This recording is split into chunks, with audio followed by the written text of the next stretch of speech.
Good day, students. In this video lesson, we'll talk about fundamental trigonometric identities.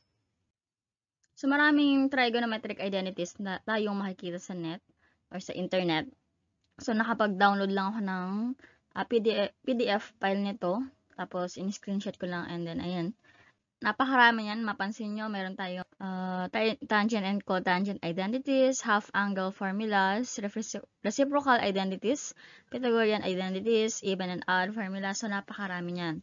So, para simplify tayo ng trigonometric identities and also makapag-prove ng trig identities. So, kailangan ma-familiarize natin itong mga formulas and identities na to. Okay, for example, number 1, given one of the values of the function of theta, use the fundamental identities to find the values of the other function of theta.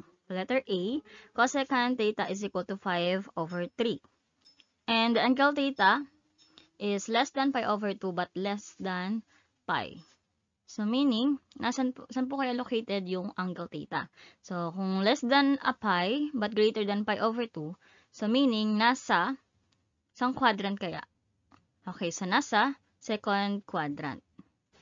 So, if this is a pi, whole pi, and then half daw ng pi, so that is pi over 2. So, greater than pi over 2, but less than a pi. So, meaning, here, andito siya. Okay, so, second quadrant. So, first, hanapin natin yung number 1, yung sin theta. So, yung sin theta, di ba, meron siyang, ang reciprocal niya is, yung cosecant theta. So, therefore, 1 over yung value ng cosecant theta, that is 5/3. So, meaning, that is equivalent to 3/5. So, positive yan. Dahil, di ba, kung matatandaan nyo, so, meron tayong mnemonics dyan. Sa first quadrant, second, third, fourth. So, sa first quadrant, all the 6 trigonometric functions are positive. So, all is positive. Ayan. So, meron tayong mnemonics, diba dito? All saints go to church. So, all sa first quadrant. Sa second quadrant naman, saints. So, ibig sabihin, sine and cosecant is positive. And then the rest, yung 4, is negative. And then go to, so tangent and cotangent lang yung positive dito. The rest is negative na. And then sa fourth quadrant naman, go to church. So letter C, cosine and secant lang yung positive. And then the rest is negative na. So since yung sine theta or yung angle theta here is located at the second quadrant, so, sabi dito kasi nakalagay sa condition na second quadrant siya. So, sine and cosecant lang yung positive. So, positive naman yung 5/3. And also, yung reciprocal niya, yan. So, positive 3/5. So, second, so, gamitin natin yung Pythagorean identity.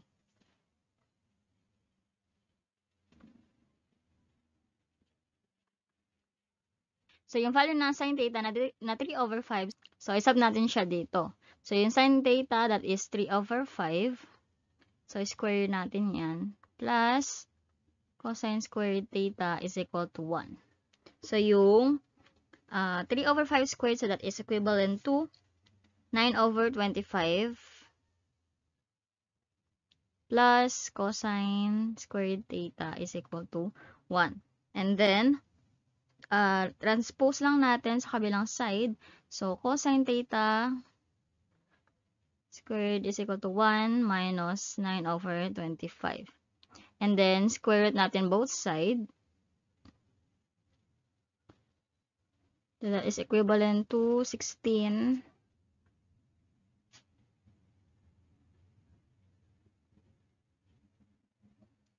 over 25 or simply 4/5. And then, yun nga, dahil nga yung nasa second quadrant yung theta, angle theta, so yung cosecant and sine lang yung positive, and then the rest, ayan, yung cosine theta is negative. And then, Yung third one, yung second,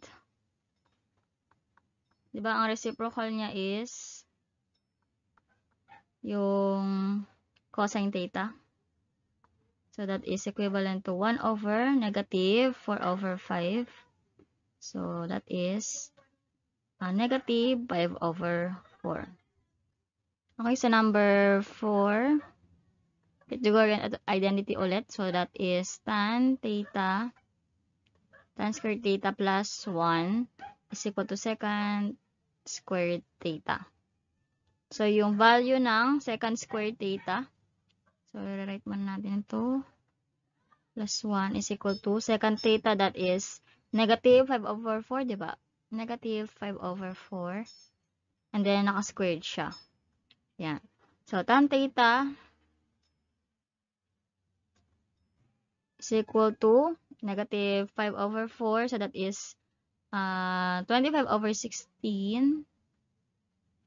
And then, lipat natin tong positive 1 sa right side sa magiging negative 1. Okay, next is 25 over 16 minus 1. So, that is equivalent to 9 over 16.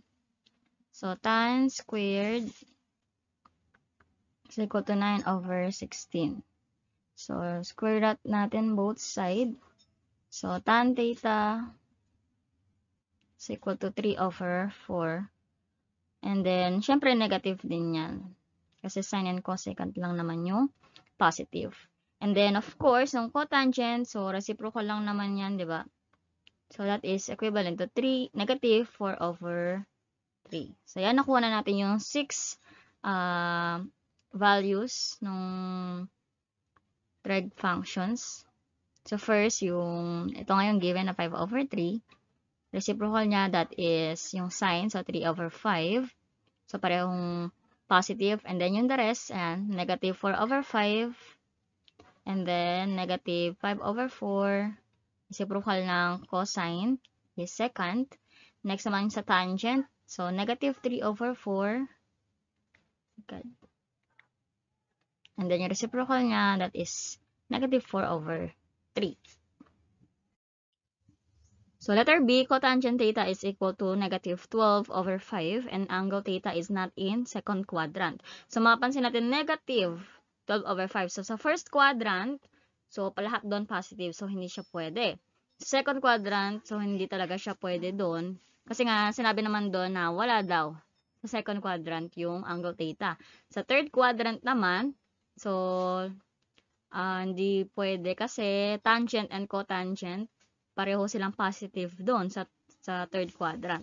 So, therefore, sa fourth quadrant, siya na lang natitira, diba? Of course.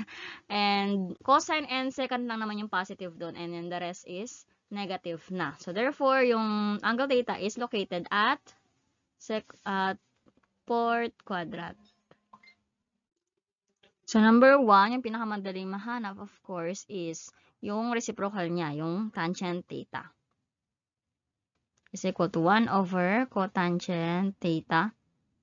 That is 1 over negative 12 over 5. Or simply negative 5 over 12.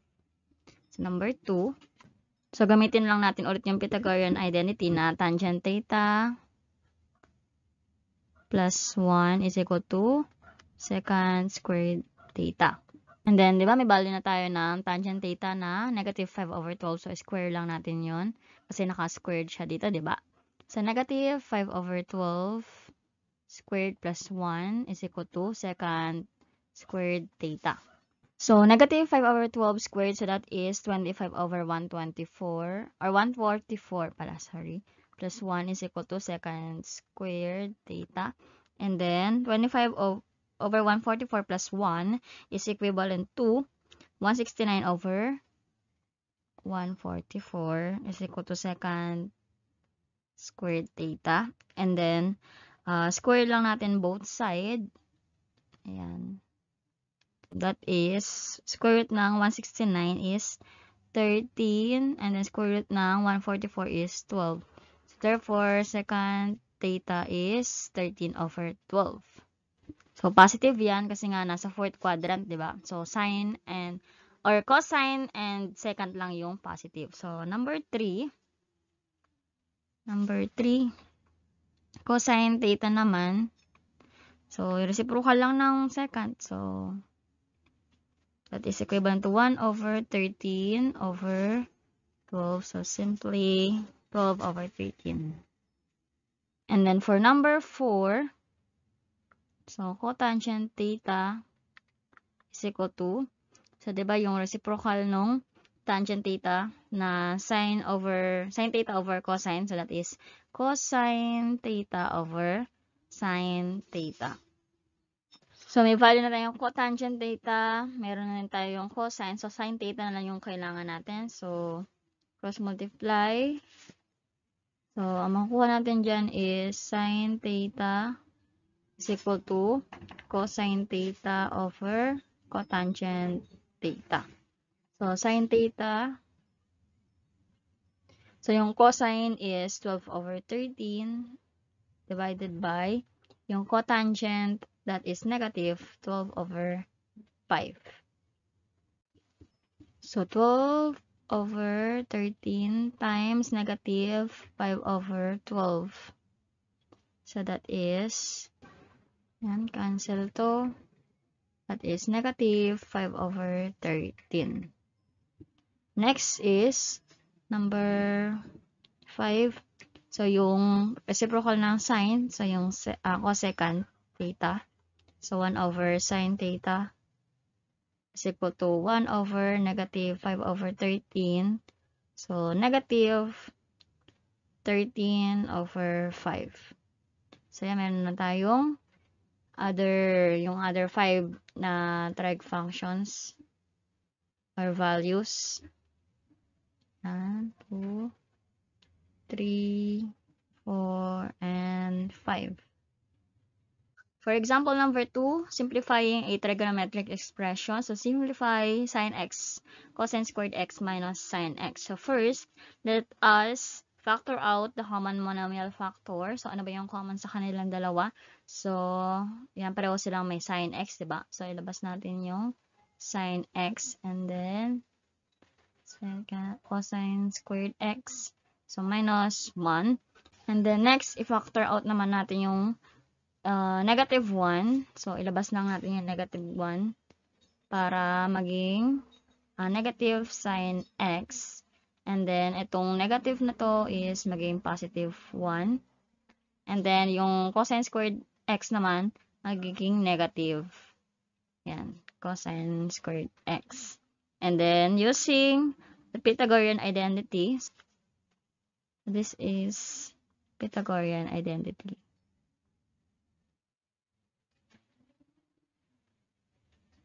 Na equivalent yan sa sine squared x.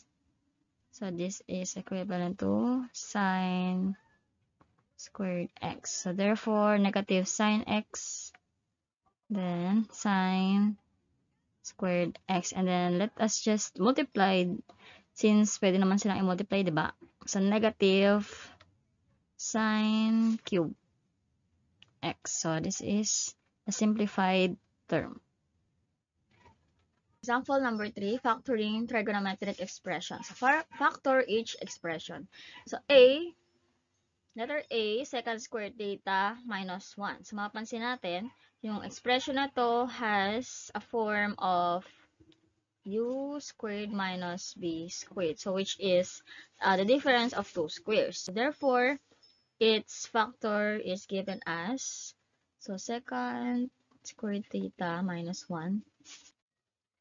So, mapapansin natin yung expression na to has a polynomial form na ax squared plus bx plus c. So, its factor is given as 4 tan plus tan theta minus 3. So, that is 4 tan theta minus 3 times tan theta plus 1. Okay? For example, number 4, factoring a trigonometric expression pa rin. So, factor cosecant squared x times cotangent x minus 3. So, using the identity cosecant, so cosecant squared x is equal to 1 plus cotangent squared x. So, para ma-write natin yung expression. So, yung cosecant squared x, palitan natin itong value na to. Yan. So, magiging 1 plus cotangent squared x times cotangent x minus 3. So, this is Pythagorean identity, no? Pythagorean identity. So, next step is to combine like terms. So, 1 minus 3, so that is negative 2. Or pwede mo natin, sulat mo natin yung cotangent squared times cot x minus 2.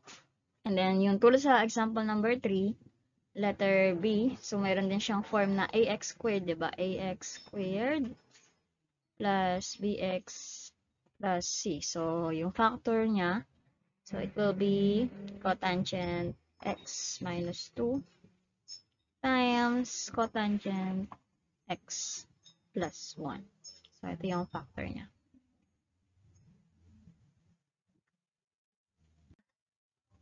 So, for example, number 5, simplifying a trigonometric expression. So, sine t plus cotangent t times cosine t. So, first, let us use the quotient identity. So, yung quotient identity, yung cotangent, diba, that is, so yung cotangent t, so that is equivalent to cosine t over sine t, diba? Yan.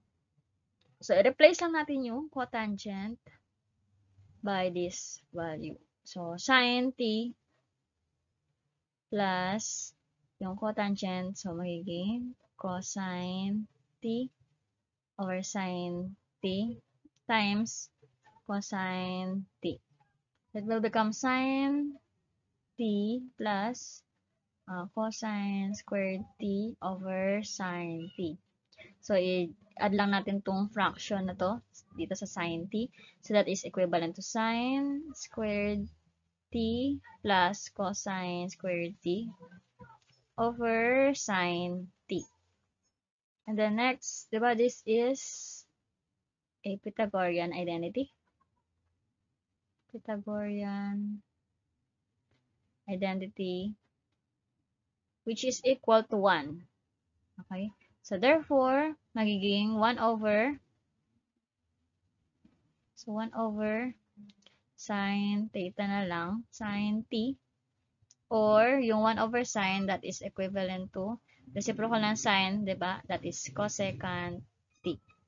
So, ito na yung pinaka-simplified expression niya.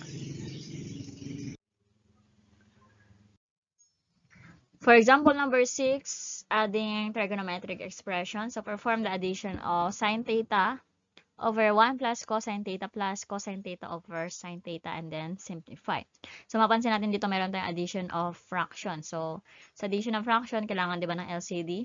So, yung dalawang denominator, diba dapat meron silang least common denominator. So, dito, kailangan parehong yung denominator is present. So, pag-multiply na lang natin yon, 1 plus cosine theta, sine theta.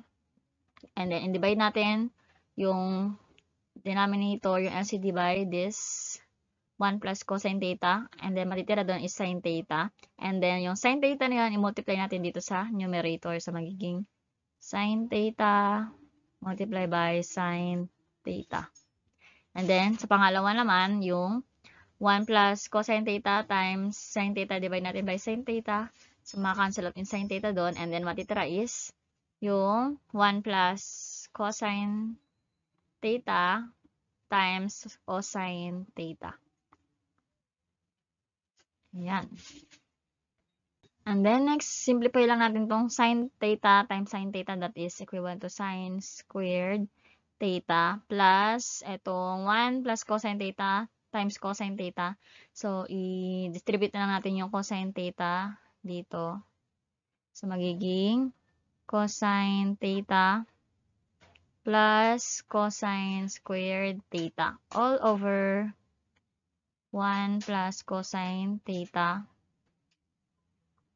sine theta. And then, napapansin nyo, itong value na to,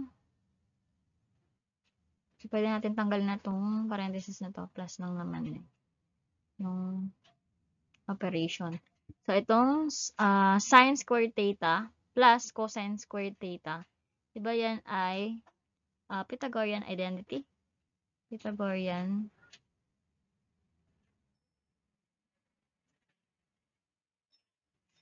na equal to 1. So, sine squared theta plus cosine squared theta, diba equal to 1 yan? So, pwede natin siyang palitan ng value na equal to 1. And then, yung natirang cosine theta. And then, magiging 1 over plus cosine theta sine theta. So, ito, 1 plus cosine theta over 1 plus cosine theta, pwede natin siyang i-cancel out. And then, matitira is 1 over sine theta na lang, or simply cosecant theta.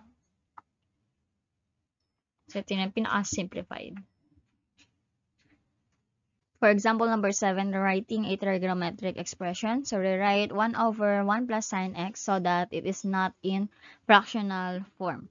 So, in this example, let us use the Pythagorean identity. So, yung cosine squared x is equal to 1 plus, or minus, sorry, minus sine squared x. So, i-factor out lang natin tong 1 minus sine squared x. So, magiging 1 minus sine x. And then, 1 plus sine x. Yan. And then, yung given natin na 1 over 1 plus sine x is multiply lang natin both side or both numerator and denominator by 1 minus sine x. So, magiging 1 over 1 plus sine x multiplied by 1 minus sine x. 1 over 1 minus sine x. So therefore, it will become 1 minus sine x and then 1 minus sine squared x. So, pinag-multiply lang natin itong dalawang to, which is equivalent siya dito, di ba? So, magiging 1 minus sine squared x siya. Okay? And then, using Pythagorean theorem ulit, so itong 1 minus sine squared x, so that is equivalent yan, di ba, sa cosine squared x? Squared x, ayan. And then, i-expand naman natin tong expression na to. So, magiging 1 over cosine squared x minus sine x over cosine squared x. And the next, 1 over cosine squared x, i-expand lang natin ulit. So, sine x over cosine squared x times 1 over cosine, wala to, cosine x. Ayan. So, para nilabas ko lang yung isang cosine dito. Nilabas ko lang siya. So, magiging equivalent pa rin yan sa sine x over cosine squared x. And then, yung using the reciprocal and quotient identities. So, yung reciprocal identities, yung 1 over cosine squared x, so that is, yung reciprocal niya is secant squared x, diba? Yung corresponding reciprocal identity niya. And then, using the quotient identity, so sine x over cosine x, so that is equivalent to tangent x, diba? X. And then, so reciprocal identity, that is secant x. So, ito na yun. So, hindi na siya in fractional form. For example, number 8, trigonometric substitution. So, use substitution, x is equal to 2 tan theta, where the angle theta is greater than 0 but less than pi over 2. So, kung greater than 0 but less than pi over 2, so meaning, nasa first quadrant to, no? To write square root of 4 plus x squared as a trigonometric function of the angle theta. So, yung given of square root of 4 plus x squared, so, ilet natin yung x squared as itong 2 tangent theta. So, magiging square root of 4 plus 2 tan theta squared. So, naka-squared kasi, diba? And then, so, for the rules of the exponent, so, magiging square root of 4 plus 4 tan squared theta siya. And then, factoring, kasi meron both na 4 na value. So, ilabas lang natin yung 4 na yan. So, magiging 1 plus tan squared theta. And then, again, Pythagorean identity lang ulit. So, 1 plus tan squared theta, Pythagorean lang ulit. Identity. Which is equivalent to seconds squared theta. Ayan. So, therefore, that is 4 secant squared theta. So, square root ng 4 secant theta, so that is equivalent to, square root ng 4 is 2. Square root ng secant squared is just secant theta. Yan. So, next, i-check naman natin kung tama ba yung solution for this example number 8. So, using the triangle, this triangle, ayan. Square root of 4 plus x squared. So, ito yung hypotenuse, diba? 4 plus x squared. So, using Pythagorean theorem, diba? So, yung opposite is etong x. And then, yung adjacent is etong 2. 2. So, this is the angle. So, to find the angle, that is arc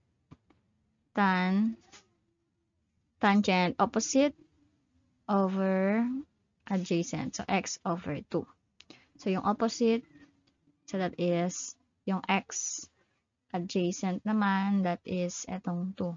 So, yung hypotenuse, that is square root of 4 plus x squared. Yan.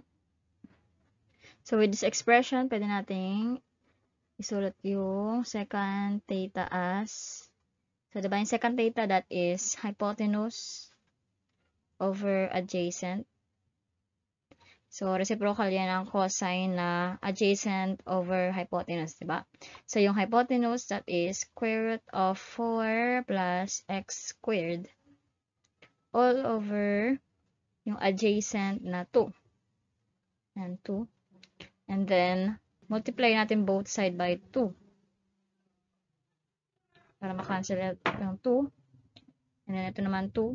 So, therefore, 2 secant theta is equivalent to square root of 4 plus x squared. Ayan, so tama naman siya. So, 2 secant theta. And then, itong 4, square root of 4 plus x squared. Ayan, so tama naman. For example, number 9, writing a logarithmic expression. So, rewrite ln cosecant, absolute value of cosecant theta plus ln absolute value of tan theta as a single logarithm and simplify the result. So, first, using the properties of, product property of logarithms. So, yung dalawang argument ng loan. So, pag meron tayong addition, so, i-write lang natin yung loan, then, mag-multiply lang natin yung dalawang argument. So, mag-multiply lang silang dalawa. So, magiging absolute value of cosecant theta times tan theta. Sorry. And then, second, using reciprocal and quotient identities. So, yung ln, and then, cosecant theta, using reciprocal identity. Yung reciprocal niya is sine. So, yung reciprocal niya is sine theta. And then, yung quotient identity, yung tan theta that is sine theta over cos theta. Yan. And then next, so maka-cancel out na, pwede natin i-cancel out dyan si sine theta. So, ang matitira na lang is ln absolute value of 1 over cosine theta. And then, using reciprocal identity, so ln, yung reciprocal identity ng cosine theta, that is yung secant theta. So, ln secant theta. So, this is the final answer.